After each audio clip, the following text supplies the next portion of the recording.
Manu, qu'est-ce que ça raconte, Zébrina?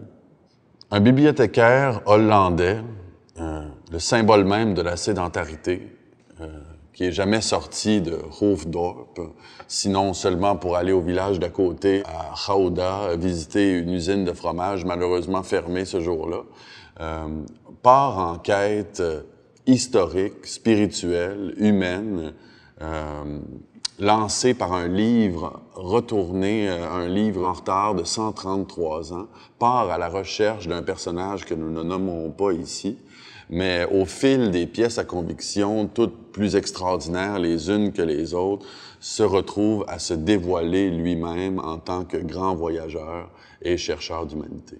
Dès que j'ai eu l'idée de monter le texte au TNM, j'ai pensé à toi, Manu, parce que, bon, on a fait du travail ensemble dont je suis très fier, dans Hochelaga, ton Loki de Godot. Mais pour toutes sortes d'autres raisons, j'ai immédiatement vu que c'était toi le libraire. Avant même de parler à Lorraine, je t'ai appelé, je t'ai fait lire le texte.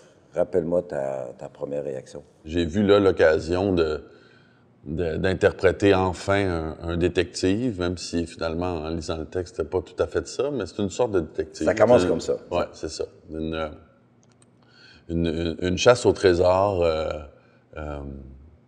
des origines juives du personnage. Je sais que on a un avis divergent là-dessus, l'identité du personnage. Moi, je pensais que tu me proposais ça à cause de mes origines, mais finalement, je suis bien heureux de savoir que tu me proposais ça pour mes qualités d'interprète. Mais le texte me parle de plusieurs façons. D'abord, pour sa qualité, les ressorts dramatiques, le plaisir et l'honneur d'interpréter un solo avec toi. Mais au niveau, disons, culturel, au niveau de la fondation de ce texte-là, je me suis tout de suite senti une sorte de filialité, de familiarité même avec l'auteur. Moi, c'est drôle parce qu'en plus, et puis certains pourront penser, parce que tout le monde fait les liens qu'ils veulent faire, là, mais je sors d'une production là, de Song of Names. Pour moi, ça a été une sorte d'immersion dans la culture juive. Toi, t'as jamais visité la synagogue. Est-ce que tu es allé à la synagogue enfant ou non? J'y ai été par extension, par la famille de mon père, certains membres de la famille de mon père, des cousins, des cousines qui sont mes grands-oncles ou mes grandes tantes, mes petits cousins. J'ai assisté à leur bar mitzvah, à leur bat mitzvah. Quand mon grand-père était vivant, on fêtait de manière, disons, plus officielle les fêtes juives, mais c'est quelque chose qui, un peu à la manière de Noël ou de la Pâque, qui s'est laïcisé avec le temps, tu sais. C'est des parties de famille, en fait. Voilà, c'est des parties de famille. Tu sais, mon souvenir de ces fêtes-là est extraordinaire parce que jeune enfant, tu t'imagines qu'il y a tout un pan de fêtes dont tu pourrais aussi profiter et que malheureusement, il te manque parce que je ne suis pas confirmé dans ma foi. D'ailleurs, je suis ni l'un ni l'autre. Parce que c'est ton père. C'est ça, c'est mon père qui est juif et ma mère qui est chrétienne, et c'est comme ça que ça se passe dans l'affiliation est par la mère chez les juifs et par le père chez les chrétiens. Donc, je suis vraiment un peu comme notre personnage qui se dessine à la croisée des chemins entre nos deux avis, c'est-à-dire qu'il est peut-être ni l'un ni l'autre. Je te fais remarquer quand même que l'auteur a pris mon bord, là. L'auteur m'a donné raison, là. La croisée des chemins, je pense qu'on a dépassé ce point-là, Manu, là. Je veux pas te... Ça, François, moi, j'ai pas assisté à cette discussion-là, donc je peux pas affirmer avec certitude que c'est ce qui s'est dit. Mais... Puis, toi, François, quand tu abordes un show de théâtre, toi qui viens d'abord du cinéma et puis qui s'est fait les pattes à l'opéra, au cirque, comment tu rentres dans un texte de théâtre? Ouais, ben, en fait, mon premier spectacle de théâtre, ça a été mon premier live show, là, une performance sur scène, ça a été Oedipus Rex, la symphonie des psaumes. Et puis c'est une grosse production, il y avait 150 personnes sur scène, et puis j'avais abordé ça d'une façon un peu... j'avais une appréhension, c'est-à-dire que tu dis, bon, attends une minute, comment ce que je sais faire va... Et puis, en 2 répétitions, c'est devenu très clair que, dans le fond, j'étais en train de stager un plan séquence où la caméra bouge pas, puis ça dure le temps que ça dure. On est dans la même démarche, là. La discussion que toi et moi, on a sur le personnage ici n'est pas tellement différente de la discussion que je viens d'avoir avec Clive Owen sur Dovidall dans Song of Names. On s'assoit, on regarde le texte, qu'est-ce qu'on dit, comment on le dit, comment ça résonne dans notre époque. Puis à un moment donné, tu t'assois avec des scénographes, des costumiers, des directeurs photos, des éclairagistes. La discussion, pour l'essentiel, est la même. Quand je te parle, quand on travaille ensemble, je suis pas dans des a priori de théâtre, je suis pas dans des habitudes de théâtre. C'est pas ça que j'ai appris à l'école. C'est pas ça que je reproduis. On est dans une discussion de personnages, de textes, de choses à dire, puis de comment on le dit, puis de comment on veut rencontrer le public. Puis donc, c'est un peu mon... Mais toi aussi, tu circules. On t'a pas vu dans un spectacle d'opéra encore, mais ça m'étonnerait pas. Je fais des vocalises quotidiennement pour peut-être que tu me passes en audition bientôt, là. D'ailleurs, t'es musicien, là. T'es musical, en tout cas, à tout le moins. C'est compliqué pour moi de m'appeler musicien à cause justement de ma famille. J'ai des musiciens professionnels dans ma famille. Ton père, ta grand guitariste. C'est toujours, je me trouve toujours tendancieux depuis longtemps de dire je suis musicien parce que j'ai assisté à la discipline. Comme moi, je ne dis pas ça non plus. C'est ça. Tu sais, on joue d'un instrument, disons. On s'amuse avec un instrument. Oui, c'est ça. Tu sais. Mais essentiellement, la musique, en général, la façon que je vois ça, c'est une émulation de la parole. Et la parole, donc, est musique. Donc, toi, sur scène, surtout dans un solo comme ça, à plusieurs reprises, je t'ai fait l'allusion à Miles Davis. C'est un long solo de trompette d'1 heure et demie. Il y a un geste musical dans les rythmes, dans la projection, dans les intonations.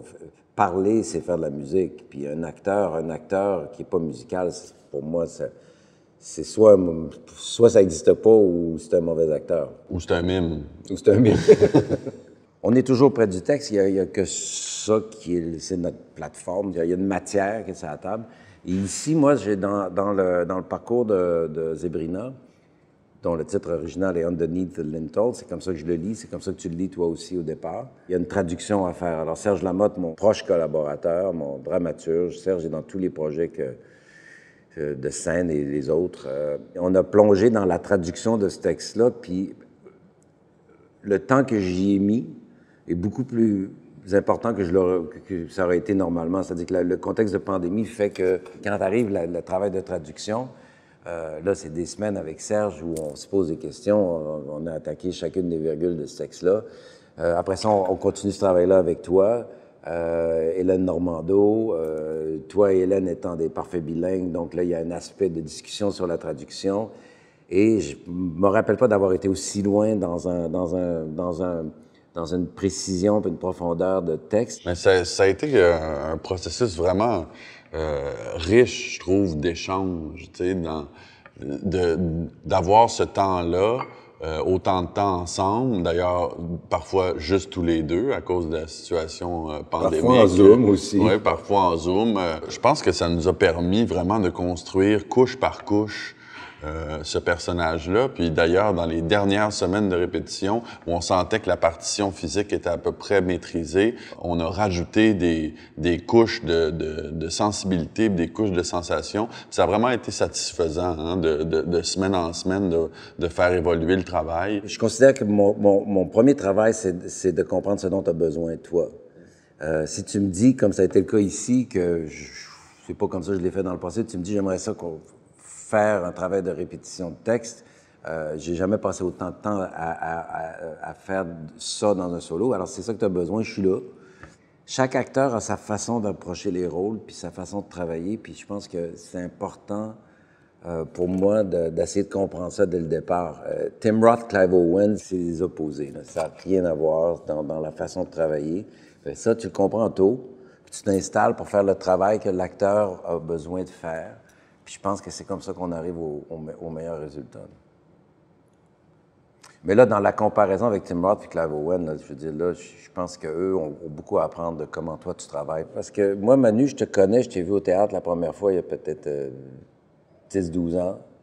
Donc, j'ai un peu suivi l'évolution de ta carrière, qui est importante. Tu as pris une place importante dans le théâtre, dans le cinéma, dans la télévision, pour les bonnes raisons. Une affaire de talent, c'est une affaire d'intelligence, c'est une affaire de tout ça, là, un acteur. Puis aussi de présence, de charisme physique, puis de toutes ces choses-là. Qui fait qu'on... Je suis pas tout seul à te courir après, là, les Marlowe de ce monde et les autres. Dans les collaborations qu'on a eues, j'ai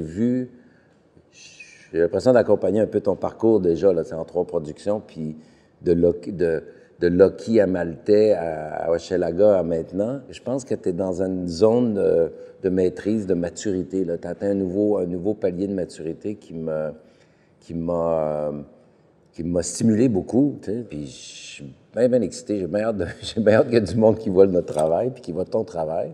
Fait que garde. Hey, mon homme, bravo. Bravo à toi, François. Merci de l'invitation. Puis, écoute, on est parti pour une grosse run. On va en faire 20 ici, une quinzaine en tournée, puis on se retrouve en anglais au Seagull au mois de décembre.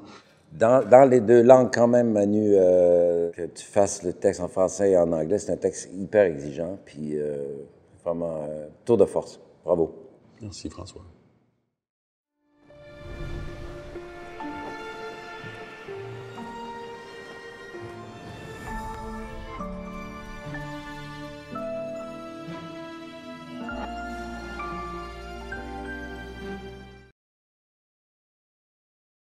Ce qui m'amène à une question assez particulière.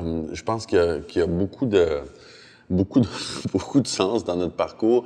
Toi, le poids des objets sur scène, François, qu'est-ce que ça représente? Alors, ici, Manu va se plaindre du poids de ce que je lui mets au bout des bras. Et ça commence avec Godot, parce que Loki se présente sur scène avec 2 valises. Et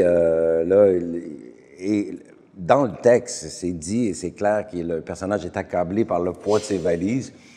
Et moi, je dis à Manu, on va te mettre du poids, on enlèvera tant que c'est crédible, mais un acteur qui fait semblant de forcer sur 2 valises qui sont pas vraiment pesantes puis qui font bling-bling, c'est une petite frustration. Une petite pointe dans ma question. Mais c'est parce qu'on s'y retrouve encore, finalement, dans ces prix-là. Pour 48 secondes, le personnage rentre en scène avec une boîte et une valise.